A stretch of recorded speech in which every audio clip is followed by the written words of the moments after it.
Welcome to the Deep Dive. Today we have a very specific mission, and it's really tailored for you listening. We are going to try and solve one of the great puzzles of the modern music industry. We're unpacking the paradox of just overwhelming commercial success versus a really stubborn critical reception. Yep, right. And we're focusing entirely on the case study that is Post Malone. And it's the perfect case study for it. It really is. And to set the stage for this deep dive, let's just start with the financial reality, the thing that forces this conversation. Hard numbers. The hard numbers. In 2025, Post Malone's big stadium run grossed an astonishing $169.7 million. Wow. But, even more impressive than that, he holds the undisputed record for the most RIAA Diamond-certified singles in history. 9 of them. 9 total. It's unbelievable. Okay, let's unpack this. How can an artist dominate the business side, the quantitative side of music, to this degree? In verifiable dollars, ticket sales, certified hits, and yet he's still largely left out when critics compile their lists of, visionaries or geniuses. That's a spectacular disconnect. It is. And what's so fascinating here, and what the source material keeps pointing to, is that gulf. It's the gap between verifiable demand, 1 million people buying tickets, 9 different songs streamed over 10 million times each. Right. And the critical narrative. Critics, they often label his work as just commercial or overrated, vibe-oriented. Vibe-oriented. I see that one a lot. All the time. Yeah. But they don't really engage with the idea that maybe his approach is a different kind of genius. A different model. A completely different model. And just to be clear for you, a diamond certification means 10 million units sold or streamed. 10 million. He's done that 9 times. Yeah. That puts him in a category where, even icons like Taylor Swift or Beyonce have fewer. That's incredible. So this situation, it just compels us to examine what success looks like when it doesn't fit that traditional, often, tortured mold the industry expects. The numbers demand respect. They do. But the narrative, it just seems utterly resistant to them. So let's start by really appreciating the scale of it. We're talking about that 2025 stadium tour. This wasn't just a few dates. No. It spanned 47 shows across North America and Europe. 47. The box office gross, like we said, over $169 million total attendance. Over 6 million fans. 1 million people. These are numbers, they're usually reserved for legacy acts, for artists who've been filling stadiums for decades, like, U2 or the Rolling Stones. Titans. Right. Post Malone is comparatively still in the ascent phase of his career, and he's already breathing that rarefied air. And that touring feat, it's all built on this foundation of just massive, sustained radio and streaming dominance. Like we said, those 9 diamond singles. Yeah. They just reinforce his ubiquity. His music doesn't just sell, it sort of penetrates every corner of the cultural landscape. Yeah, you can't escape it. You can't. And that's largely due to his, almost unmatched ability to just effortlessly blend genres. He moves so fluidly between rap, pop, rock, even country influences. So his fan base isn't siloed. It spans generations, it spans continents. He's reaching everyone, everywhere, because his sound is kind of a amalgamation of modern music itself. And to really appreciate where he is now, I think we have to look really quickly at where Austin Richard Post started. Right. Because it just emphasizes how unlikely this whole trajectory was. His childhood in Syracuse, New York was suburban and pretty ordinary. His mom was hardworking. His stepdad managed concessions for the Dallas Cowboys. So not exactly a music dynasty. Not at all. And his early obsessions weren't, classical training or music theory. They were Guitar Hero and Call of Duty. Of course. He absolutely did not grow up inside the music industry machine. No connections. Exactly. And what's so interesting is how that outsider status kind of played out in his massive early success. His breakout hit, White Iverson. It was famously recorded in a bedroom, just uploaded directly to SoundCloud. And that was it. That was it. The ascent was completely organic, non-traditional. And crucially, he never played the fame game by the established rules. We don't see the designer drama or the perfectly curated, hyper-aspirational Instagram life. No lyrical beefs. No lyrical battles to prove dominance, exactly. His public demeanor is quiet, it's often vulnerable, and it seems focused almost entirely on the music. He was trying to reach people, not win over critics. Yeah. But the money doesn't make itself. I mean, the data forces us to look for deliberate strategic decisions here. So let's look at the blueprint behind this record-breaking tour. The sources call it a calculated masterclass in branding, timing, and emotional connection. They do? That's a fantastic strategic breakdown, but... Yeah. Okay, let me push back a bit. Isn't bringing out Jelly Roll just catering to what's popular right now, rather than being some genuine masterclass in risk-taking? Mm-hmm.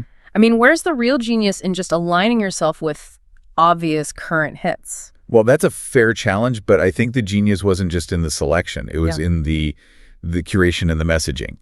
He intentionally brought out Jelly Roll, who was, the definitive country rap crossover success exploding on TikTok. Right.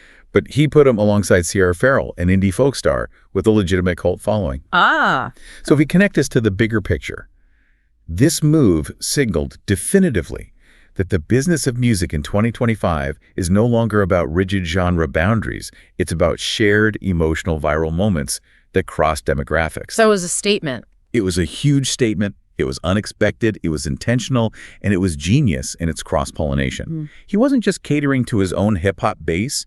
He was building a festival experience that validated multiple fan communities at the same time. Yeah. And that's what drives massive attendance. And he also didn't seem to try and control his image on the tour. He leaned into the chaos. The emotional engagement from the fans was electric, and it felt like he was encouraging it. Totally. Videos of his, raw, humble speeches, his stage dives, even his missteps, like falling on stage and just laughing it off. They all went immediately viral. Oh, yeah, they became memes, fan edits. Instantly. He let the chaos in, and that built this tremendous devotion among his fans. They didn't just go to a concert. They experienced a release, a kind of collective exhale. Yeah. And the insight there, for those of us watching the industry, is that while everyone else was busy chasing the next iteration of the algorithm, Post Malone was quietly chasing a genuine human connection. Which brings us right back to that central frustrating paradox. Why, despite all this evidence of, unique commercial and strategic brilliance, does the title genius remain so elusive for him? Why do the critics resist? Yeah. This raises a really important question. What is our perception of what genius is supposed to look like? Right. Because clearly, Post Malone doesn't meet that critical aesthetic requirement, which is often rooted in nostalgia for these past models of musical brilliance. Traditionally, that title is reserved for the tortured artist, right? The lyrical philosopher, the avant-garde risk-taker who tries to reinvent music from the inside out. They're seen as the bold statement makers. The disruptors. The disruptors. And when critics call him vibe-oriented, what they often mean is the song prioritizes mood and atmosphere and instant memorability over, say, dense lyrical complexity. Or structural experimentation. Yeah. Right. Post Malone doesn't fit the mold. He's not overly political. His songs are perceived as too easy to sing along to. And frankly, his music is just too enjoyable for the highbrow crowd. They find him too safe. Too safe or too mainstream to be considered revolutionary. Yeah. Yeah. And we do have to spend a moment on the complexity of his cultural standing. The sources acknowledge the reality that he is a white artist succeeding spectacularly in genres that were built and pioneered by black artists, especially hip-hop. Of course. And that naturally complicates his place in history. It leads to necessary conversations about privilege and authenticity. So the critical gaze, it often hunts for the bold statement in the art, right? It's looking for a political fire or lyrical density to justify the genius label. Yeah. And because Post Malone is soft-spoken and his delivery is often more vulnerable than aggressive or philosophical, critics have a tendency to dismiss the complexity of his cultural position as just simplification. So if the critical conversation is so focused on that tortured artist trope, why hasn't he made a more overt effort to pivot into that? With a highly political or dense conceptual album, that seems like the logical next step if you wanted that critical acceptance. I think it's because he made his statement in a different language. How so? He did it in numbers, in emotional resonance, in cultural ubiquity. He operates on a different axis of power. It seems like he's chosen quiet success and longevity over that loud, dramatic, critical validation. And that just confounds people. It completely confounds people who believe genius has to be accompanied by controversy or, some kind of overt intellectual rigor.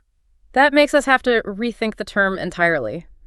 If his success isn't loud and dramatic, then we need to look closer for what we could call a different kind of genius. Yeah, Maybe something like quiet brilliance. I like that. Quiet brilliance. I mean, think about the subtlety. His genius is in making a hook feel instantly timeless, or using genuine vulnerability over manufactured bravado, and navigating megastar fame without ever letting it consume his core identity. Right. He doesn't dominate headlines, but somehow his music finds its way onto every road trip playlist, into every bar jukebox, every party. He's just there, even when you're not actively thinking about him. That is a form of power.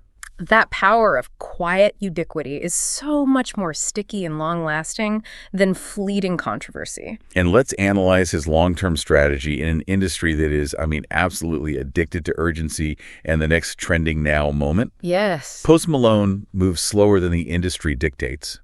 He's deliberate, which is an act of defiance in itself. It is. We saw this so clearly in his creative pivots.